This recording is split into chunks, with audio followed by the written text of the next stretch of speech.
Bisa memahami nggak? Ini ada sebuah tempat elit, punya sendiri, yang harganya mahal, punya gedung sendiri, lalu dijual, pindah ke tempat jin buang anak. Ya, pasarnya siapa? Kalau pasarnya kuntilanak, genderuwo, ngapain gue bangun di sana?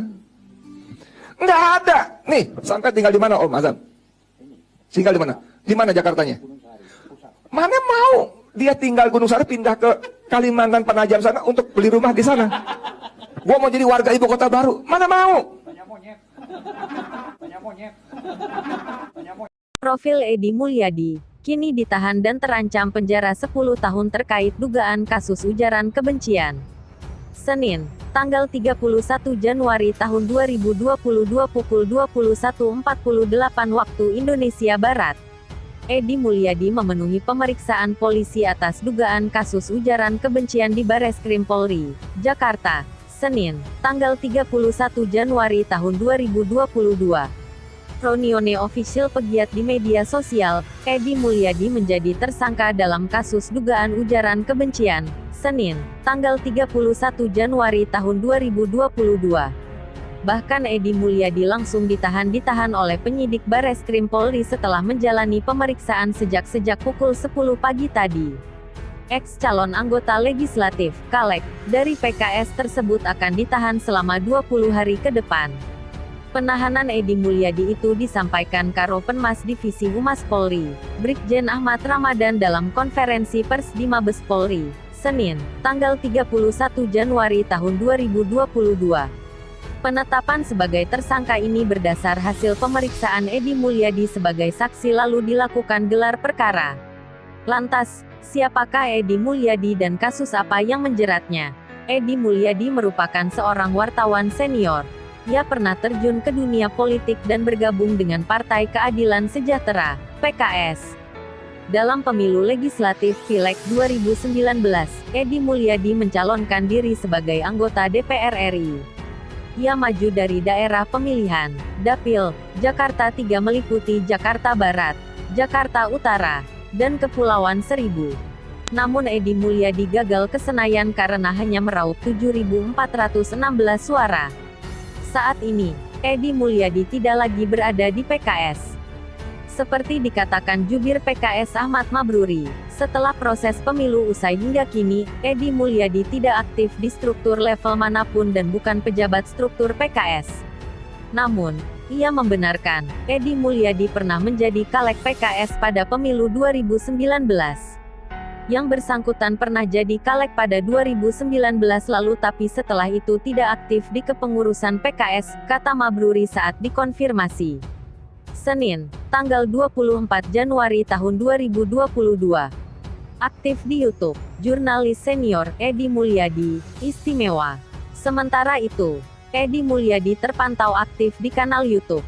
Melalui channel YouTube Bang Edi Channel, Edi Mulyadi kerap mengunggah video soal isu-isu yang ramai diperbincangkan. Lewat YouTube-nya tersebut, Edi Mulyadi menjadi sosok yang kontra terhadap pemerintah. Edi Mulyadi memenuhi pemeriksaan polisi atas dugaan kasus ujaran kebencian di Bareskrim Polri, Jakarta, Senin, tanggal 31 Januari tahun 2022.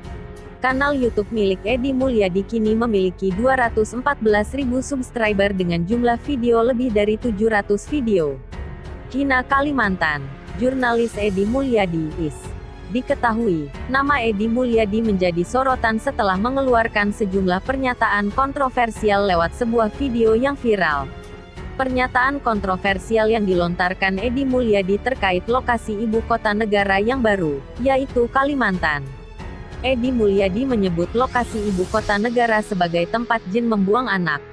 Edi juga menarasikan IKN merupakan pasar kuntilanak dan genderuwo. Bisa memahami gak, ini ada tempat elite punya sendiri yang harganya mahal, punya gedung sendirian lalu dijual pindah ke tempat jin buang anak, kata Edi.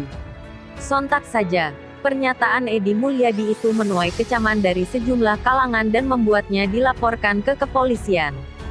sempat minta maaf.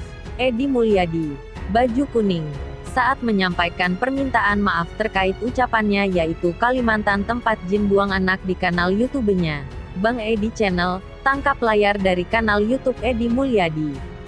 Setelah ucapannya soal Kalimantan memicu kecaman, Edi Mulyadi pun menyampaikan permintaan maaf.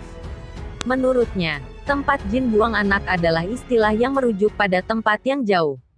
Hal ini dikatakan Edi Mulyadi saat bertemu dengan sejumlah tokoh Kalimantan yang dipimpin oleh dosen FISIP Universitas Islam Kalimantan, Muhammad Uhaib Asad pada Senin, tanggal 24 Januari tahun 2022. Tempat jin buang anak itu hanya istilah untuk menggambarkan tempat yang jauh, terpencil, katanya dikutip dari Kompas TV. Edi Mulyadi juga mengaku tidak ada maksud untuk menghina.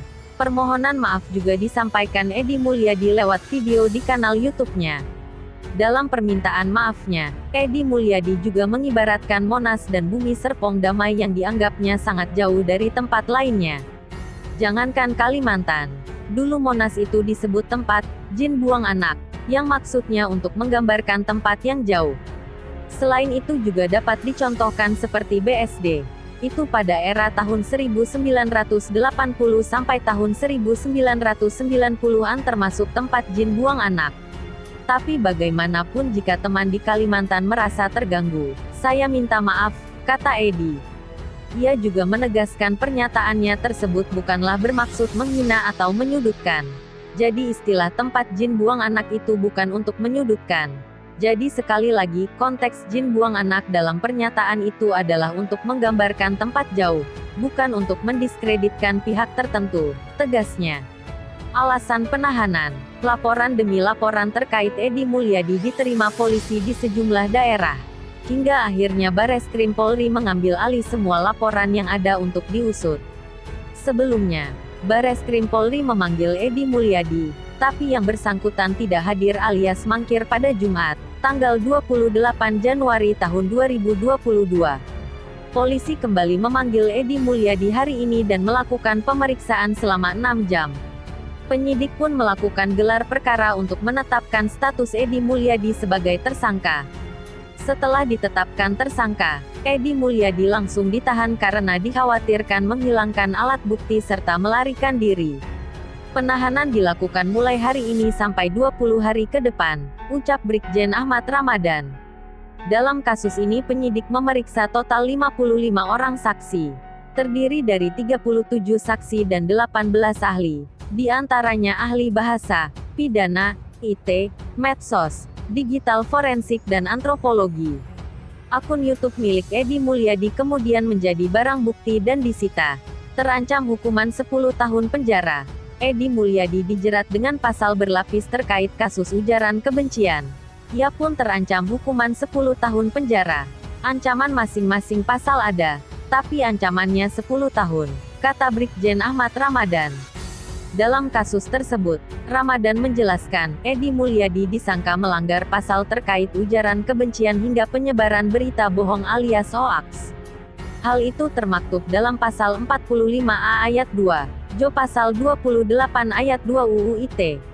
Lalu, pasal 14 ayat 1 dan ayat 2 Jo pasal 15 UU nomor 1 tahun 1946 tentang peraturan hukum pidana Jo pasal 156 KUHP.